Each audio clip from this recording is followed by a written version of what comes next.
Our special guest today is Grant. How are you, Grant?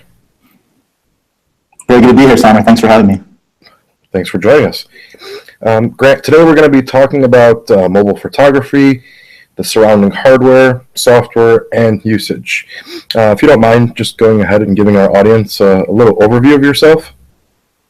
Yeah, no problem. Like you said, my name is Grant. I'm a mobile technology enthusiast, I guess you could say. I've been into technology pretty much all my life. I started with building desktop PCs back in the day when that was cool, especially the home theater PCs, and then the technology moved to mobile. So I got deep into mobile technology and specifically smartphones right now. I tend to buy a lot of the latest and greatest. I like to use some of what you would call the flagships out there, some of the latest and greatest technology. So I just decided to start my YouTube channel just to share my experiences with everyone else who may not be able to get their hands on with the device and maybe help them make a purchase decision. So that's kind of how I got into YouTube. Excellent. So at the end of this video, our audience should have a greater understanding of how some of this technology works, and maybe they could learn a little bit about potentially purchasing some of these devices that you talk about in the stream today. So my first question to you is actually this. Do you need to purchase a flagship to get a good camera? Yeah, and I think that's a really good question. Short answer, I guess, in my experience, yes. Are they better? Then, in my experience, yes. I mean, for me, autofocus, shutter speed tends to be faster, and quality of low light tends to be noticeably better for me. Stabilization also tends to be a lot better, as most of the flagships, their optical image stabilization, which is hardware-based stabilization for your video, and or software-based stabilization, electronic stabilization. So all those things are noticeably better for me in my experience in using the quote-unquote flagships. But the long answer to that really is, the budget to mid-range phones, especially the ones that are around $150 to maybe $500 or less, have really closed the gap here in 2017 and has made that decision a lot harder for people, I think. And budget phones like the Axon 7 Mini, that I think you could have around for $200 or less now, really takes great photos in good lighting, as most of these phones do nowadays. Phones like the Moto G5 Plus, which is around the same price range, maybe a little bit more, can even take above average photos and really more than usable photos in even low light situations. Phones closer to what people consider the mid-range pricing, like the Axon 7, can really take some pretty good photos itself.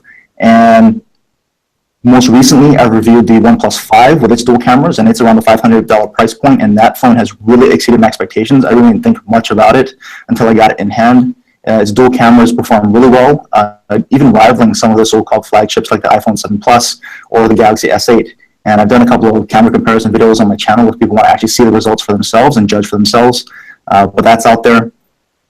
And I think finally, if you're really looking at the performance gap, right, so there's a performance gap worth the extra $200, $300, $400 between these lower end phones and the so-called flagships.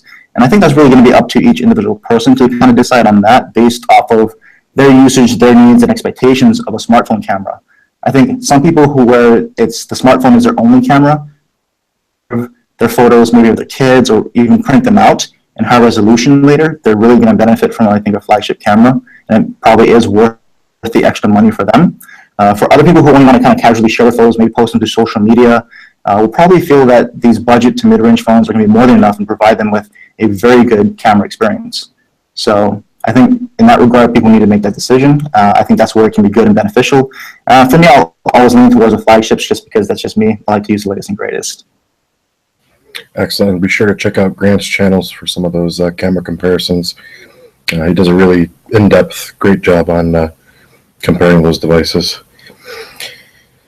My next question here for you is, there's different ways of shooting. There's auto mode, there's manual mode, there's using secondary cameras on phones. What do you make of these modes, and how do you actually use those in your daily shooting? Yeah, that's always a tough call. Manual mode can be really confusing for a lot of people, even myself sometimes. But for me personally, I shoot all my camera reviews and my camera comparisons in full auto mode on these phones, just because I think that's what the majority of using their smartphone cameras, including myself, really. Most of the time, I and most people don't have the luxury of playing with manual settings, as a lot of the moments that we want to capture occur spontaneously.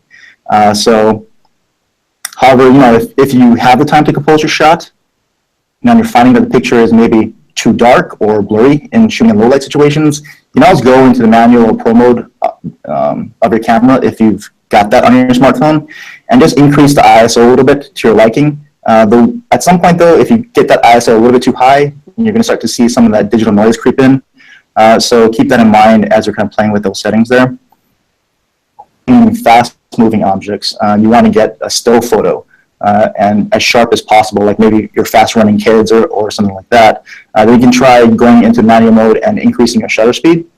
If you've got a tripod, even better, and you want to shoot some, fancier photos, like some streaking effects, like streaking car lights. You've seen a lot of those types of photos. Then you can try slowing down that shutter speed a bit, and especially with a tripod where you won't have to worry about any kind of shake. Slowing down that shutter speed should give you, and cranking down the ISO or up a little bit, depending on your liking, should give you some potential streaking tail light cars and some cool effects. But at some point, you play with these manual settings, you're still going to be limited to the capabilities of the camera phone. While it's still amazing at the quality you can get, there still could be some limitations based off of our previous conversation about budget versus flagship. But those are just some things you can do in the manual modes to kind of improve the quality of your photos. But like I said, I personally tend to use full auto most of the time. Definitely. And I think dual cameras. I think the dual camera is the interesting craze now, especially in 2017. You've got a lot of different approaches to implementing that dual camera. A lot of people are using things like monochrome as a secondary lens, like a lot of the Huawei phones you see, which is really cool. I mean, if you're into photography, like true black and white photo, it's a really good way to reduce a lot of that kind of chroma noise that you see if it's not a true black and white lens. Also enables you to do cool things that everyone likes nowadays, which is your bokeh effect, that in-focused subject with that blurred out background. Other ways people are implementing that secondary camera are through telephoto lenses, like your iPhone 7 Plus or your OnePlus 5 is taking this approach, and that really gives you that 2x optical zoom, which is really good, a lot sharper picture. Also gives you that portrait mode with that bokeh effect, which everyone really loves. You've got LG's approach to it, which is the wide-angle secondary camera. So, the V20, the G6, and the recently announced V30 will have that secondary camera with a wide-angle lens. And they have a really wide angle, 130-degree field of view, so it can fit in a lot of stuff. So if you're standing close to a huge object, you can get it fully in the frame. Or if you want to take a big group selfie or something like that, it comes in handy for that. But what's even more interesting, I think, is the Note 8 that was just announced. It's got both wide and telephoto lenses stabilized, which should really help for not just more stable photos, but for even better photos in low light with both lenses. The implementation there. But really what's really cool this year is, dual cameras have come to the budget phones, right? So the GE Blade X Max that was just released, it's got dual cameras, and it can do some of those cool bokeh effects, portrait mode effects that everyone likes, and also monocolor, which is really interesting, where you've got everything in black and white. You can just choose to focus in on a red color, a blue color, a green color, and make that color stand out and pop. So even on these budget phones nowadays, you've got this dual camera implementation to give you a lot of flexibility and take some really interesting photos and some fun photos. Awesome. Yeah, the dual camera setup on the Blade Z Max, actually it's pretty impressive with those monochrome colors. Yeah, the monochrome thing is really fun. I think a lot of people are going to like that one. Excellent. So my next question is, I search on Amazon, I pull up a page for mobile accessories, and there's thousands and thousands out there. Sure. Are there any recommendations that you have for ones that work, tripods, camera lenses? Maybe new to smartphone photography and you kind of just want to improve your quality of your pictures. I think the first thing that anyone would really tell you to do is get a tripod. And it doesn't have to be an expensive one. I think the misconception is people think, if I have to buy things like a tripod, they're hundreds of dollars. And the professional ones are. But, I use a $40 tripod off of Amazon myself. So nothing fancy. It gets the stabilization that you need when you're not doing any kind of moving photography or video. But if you really want those kind of really cool, nice, smooth, sweeping panning shots that you see in some of the YouTube videos, you're going to need a fluid head on that tripod, and that can be expensive, but there are some relatively affordable ones out there. There's one on Amazon that we can maybe link to in the description here that's $80, and while that's not necessarily cheap for a lot of folks, I think for a fluid head on a tripod, it is relatively affordable. Next thing is, if you want to do more mobile photography, move around and shoot photos or video, you might want to invest in a handheld gimbal. So if you want to do handheld and move around, you can use something like this. It's basically, these gimbals basically just stabilize the video. So you basically just go ahead and place your smartphone into this holder here, and it's motorized and it will balance out your smartphone. You've got some cool controls on this one. This one is from DJI. DJI is very famous for their drones, so they have like their Phantom series, their Mavic Pro series, but they also have a lot of these handheld stabilizers. And this is one that's meant for the smartphones. It's called their Osmo Mobile. And it's got some cool controls to automatically record and stop recording. You have a joystick up and down, so you can even do panning shots with this. So if you want like really nice, smooth, stabilized panning shots, you can even do it with something like this. And now this is a little bit pricey. It's retails for $300. There's ones out there on Amazon from like companies like Zhiyun. It's a Chinese company that they make a ton of stabilizing, handheld stabilizers for smartphones. I believe their Smooth Q right now is exactly like this. It's going to look exactly like this, have the same hardware functionality, and that's retailing for about $120, so a fraction of the price.